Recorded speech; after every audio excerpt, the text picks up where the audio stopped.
who is ready for an unboxing? There's nothing better than a good old-fashioned YouTube unboxing. Here we have the Meindls. They're the Denali Fit IQ Pro. I guess they call them the new Denalis.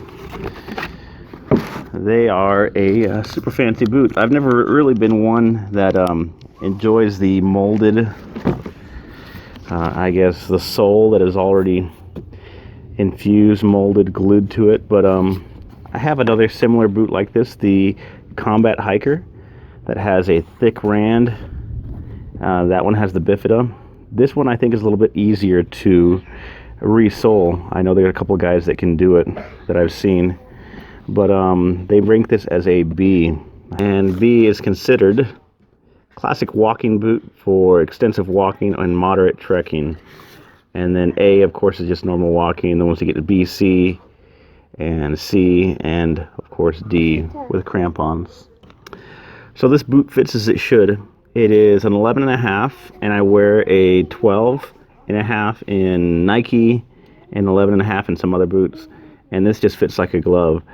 Truly one of those boots that you can put on, and it feels right away like it fits. The design of it is just it does have a Gore-Tex liner in it, and it is minimal insulation, if that. The insulation is more of just like a padding, and that's kind of what I wanted. I didn't want a boot that had so many grams of thin slate, 200, 400, 600, because I really wanted something that I could use all season long. And these are actually going to be used for my wildland boots as like a secondary boot, might be a primary boot. But they're not really rated for wildland, but a lot of the guys are using them.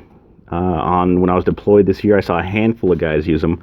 One guy I talked to said he saw a whole smoke jumper crew with these exact boots. So they're wearing them for a reason. They're wearing them because they like the durability, the comfort, something they can put on, and I mean, they're jumping out of airplanes into fires. The only real issue you'll have with them is when you are going direct firefighting, you're going to have issues with delamination. There's nothing really fire-proof or fire-resistant about this, so you do have to be careful with that. And if you're ever really in the hot zone on the fire line, direct on the fire, you're going to have to switch over to your Nicks or your whites.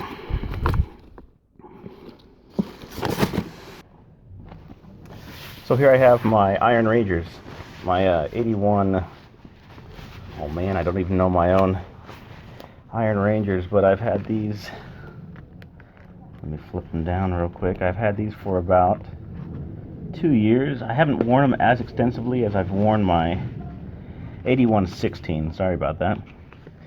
I've not worn them as extensively as I've worn my 8111s. These are the copper rough and toughs, and these have done a really good job. If you notice right here, I was in the garage and I kicked a chainsaw on accident, just coming by it, rushing by it. The teeth just really dug in there. Gives it character, gives it some life.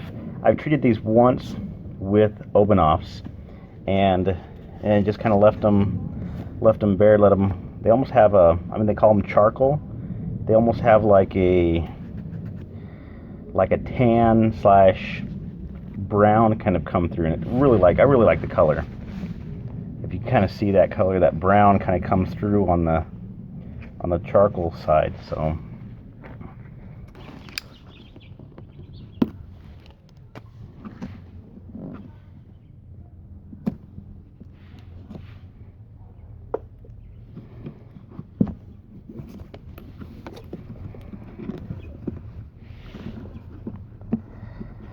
I really like has a big lacing system. It also has a lace right here on the tongue, so when you do pull up, everything kind of cinches up like it should. It doesn't want to fall down or move around, but I'll show you once I get these on here.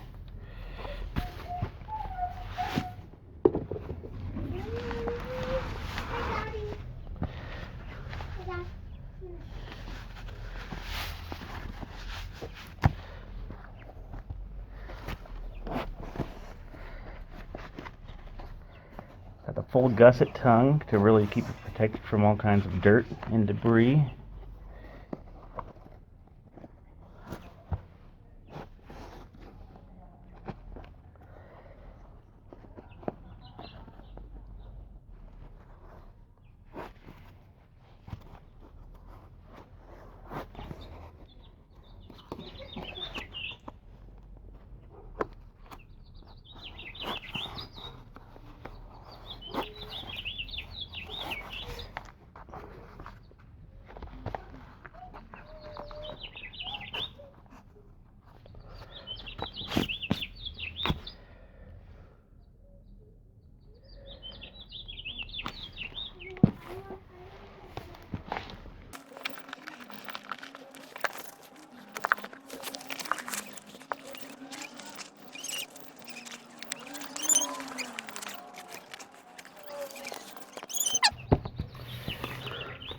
So there they are, all laced up. I mean, I have the more or less thumb length between my toe and the front. Going downhill, my toes aren't going to slam up. And in my opinion, that's some of the most important boot fitting is you try on a boot that you think fits you or you think is your size, and you lace it up nice and firm, and then wiggle your toes.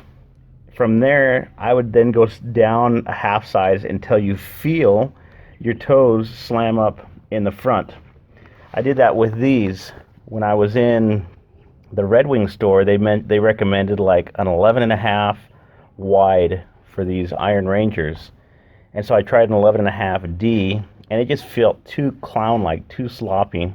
And so I took this boot and I went all the way down to, I think I even squeezed into a 9.5, just to feel how my toes felt pushed up in there. And then I backed down, went to a 10, and then I went to a 10.5. When I got to the 10.5, that's when this boot felt good. My toes moved easy, and I really felt they fit good. And so that's kind of what I recommend for other people when trying on boots. Try on a boot that doesn't fit, that is too small, and work your way down to it. Once you get to that boot that's too small and doesn't fit well, then you move up. You move up, back up half size until you find something that fits you good. And that is so that you can avoid any slop, any issues with just bad fitting boots.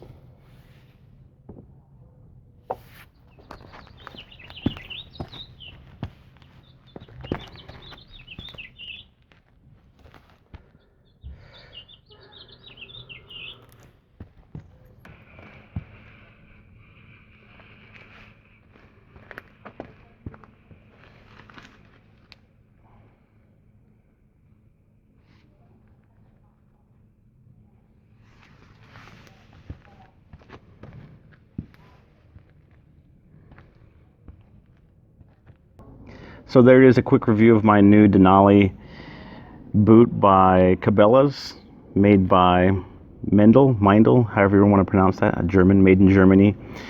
My understanding is these are the only boots that are actually sold, I guess, on a large scale that is made by Meindl here in the United States. Meindl's a really big alpine, just climbing worldwide, made in Germany, and I'm glad Cabela's teamed up with them.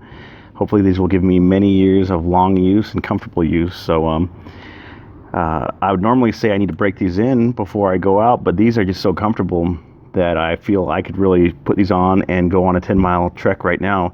And I think I would be okay. I don't think I'd have any problems. I believe they cost around $350 to $400, and they probably have sales on them, but every time we checked, they were sold out. You almost have to put them on order to get them in. And I would just recommend your standard sneaker size. My sneaker size is 11.5 or 12 in Nike, Reebok, Adidas, and I chose an 11.5 D, which is just a medium width, and these fit just perfect. So I hope you have a wonderful afternoon. Thank you for watching my videos. Like and subscribe. Check out my other boot videos. Check out my chainsaw videos. And let me know what you guys want. I'm going to do a giveaway, I think. Might be a gift card. Might be a chainsaw. Might be some boots. So throw me some ideas, what you guys think, what you guys want, what kind of videos you want. I do live here in the desert, so I'm being kind of lazy. I need to get out in the desert because there are some beautiful scenes and some beautiful trails that I can make some awesome videos. So this is for you guys, what you guys want, and I enjoy doing this. So again, thanks for all of your patronage, and have a wonderful afternoon. Adios.